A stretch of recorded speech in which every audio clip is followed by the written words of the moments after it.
For this bag, cut 2 pieces of fabric 11 by 11 inches. Then we're going to sew French seams. With wrong sides together, sew a 1/4 inch along the open sides. Remember to keep your fabric up if it has a pattern on it. Then you're going to trim off a little tiny bit really close to that seam. Be careful not to snip the seams. When I'm trimming, I usually trim to about 1/8 of an inch. Then flip the bag right side out and push out the corners and flatten your seams. I also press my seams at this point, but I didn't show that in the video. Then you're going to sew another seam 1/4 of an inch over top of the seam that you already made, and this is your French seam.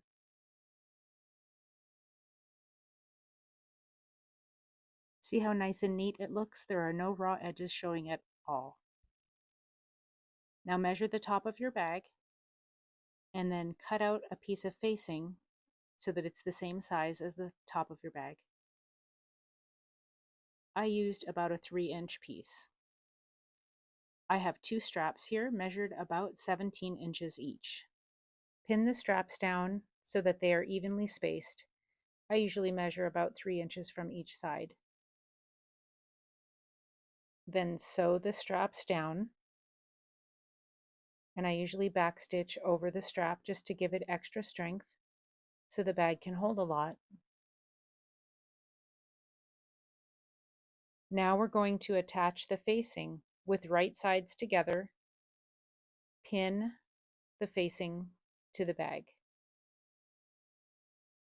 Make sure it fits too. Sometimes I need to make a little adjustment if I measured incorrectly. Then we're going to sew right along that top of the bag where the facing comes to the bag. And then make sure you take your pins out. Never sew over your pins. Now we're going to press this seam up toward the facing, and that'll just give it a nice crisp seam.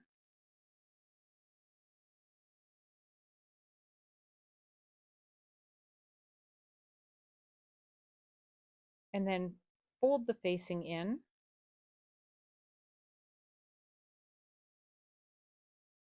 and press that down again. Press all along the top.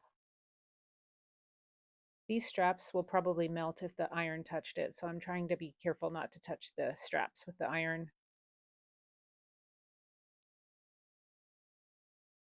And then fold the facing down 2 more times so that all the raw edges are covered.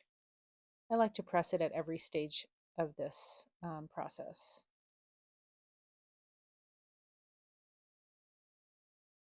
And then I pin it down.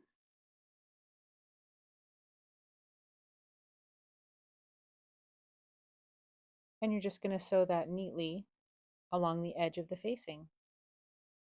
So you can see that this facing could be bigger or smaller according to your preference. Here's your finished cute little Halloween bag that can hold a lot of loot, which your kids or your grandkids will thank you for later.